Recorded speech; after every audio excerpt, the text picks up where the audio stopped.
Good morning, dear listeners, respected listeners। आज एक बहुत ही जो चिंता का विषय है जिस पर गहन अध्ययन की जरूरत है, और मैं इंडियन इंस्टीट्यूट ऑफ मैनेजमेंट के संस्थान है, धमक वाले संस्थान में अहमदाबाद जैसे, उनसे भी कहूँगा कि भारत सरकार को मार्गदर्शन दें। भारत में पर कैपिटा इनकम भूटान और श्रीलंका जैसे देशों से कम है। Singapore, Japan, Qatar, Saudi Arabia, उनकी तो पर कैपिटा इनकम बहुत बड़ी है। किसी देश के नागरिकों की संपन्नता का सूचक पर कैपिटा इनकम है। बचत का सूचक यानी नागरिकों की आर्थिक हालात या आम जन की नागरिक हालत जानने के लिए पर कैपिटा इनकम का अध्ययन किया जाता है। भारत में बहुत कम है। कैसे बढ़ाई जाए, क्या मानक लगाए जाएं कि हम एशियन कंट्री में भी हमारे चेहरे की चमक दिखाने लायक हो।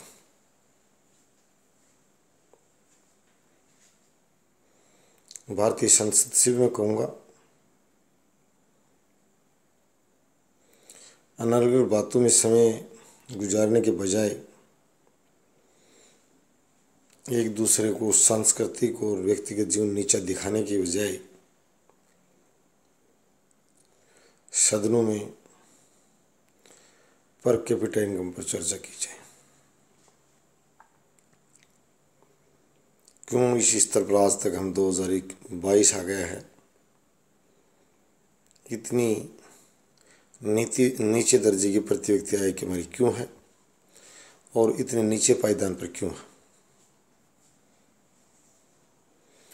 हमारे किसी एक आदमी का नाम बताने से लीबियन राष्ट्रपति की तरह गद्दाफी जैसे था, जिसने अमेरिका में अपना बड़ा धन जमा कर रखा था, उससे लीबियन जनता अमीर नहीं हो गई। यहाँ भी कई बार लिखा जाता है ये एशियन रिचेस्ट है, ये वर्ल्ड रिचेस्ट है, ये यूनिवर्स रिचेस्ट है। इस तरह की बातों से कुछ ज़्यादा मतलब नहीं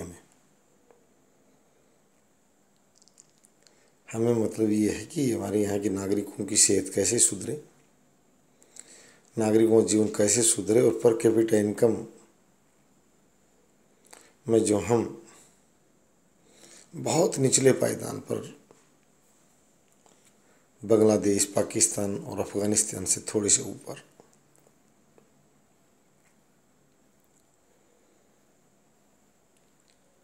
कहाँ जा रही है।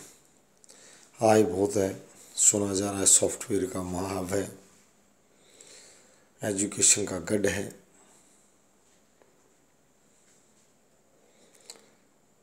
पर कैपिटा इनकम के मामले में बात बड़ी सोचने वाली है, सोचनी है। और मैं अर्थशास्त्र प्रबंधन के छात्रों से पुनः कह रहा हूँ कि भारत सरकार को ज़्यादा से ज़्यादा research papers per capita income बढ़ाने के लिए दें, राज्य सरकारों को दें, और जो नेता और प्रशासक है, भाई महान देश है पर आप भी महान बने।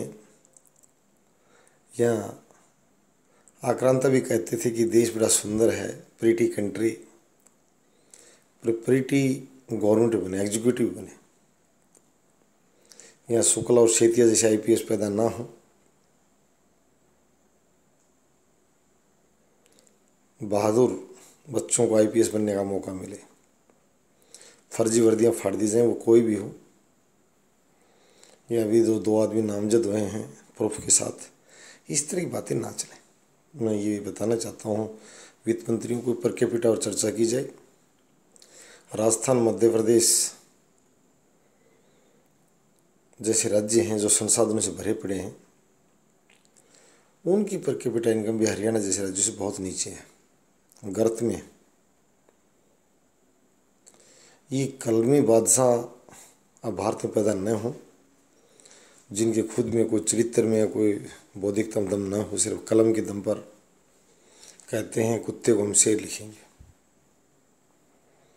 मैं फिर बता देना चाहता हूँ कलमी बादशाह को कि खबरदार यदि ये बकवास फैलाने का, अफवाह फैलाने का प्रयास किया तो यहाँ शेर को शेर, चीते को चीता, कुत्ते को कुत्ता और बिल्ली को बिल्ली कहा जाए और लिखा जाए और पढ़ा जाए।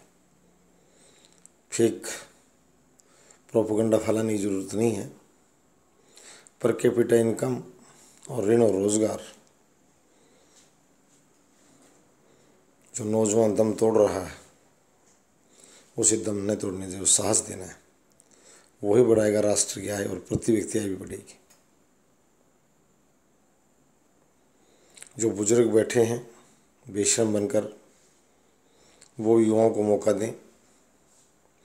मैंने पहले भी कहा था कि 60 साल से बड़े ओल्ड एंड सिक चुनाव की तरफ न बढ़ें, पुनर्नियुक्तियों की तरफ न बढ़ें।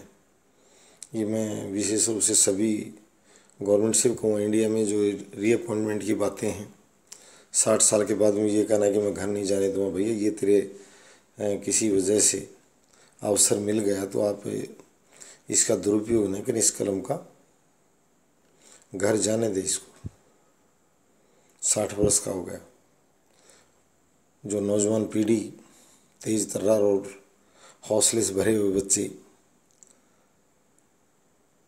हरियाणवी गायक एक लड़का गाता है कि हौसले हमारे, उदाहरण देता है किसी बुजुर्ग का कि मेरी वैसे हौसले।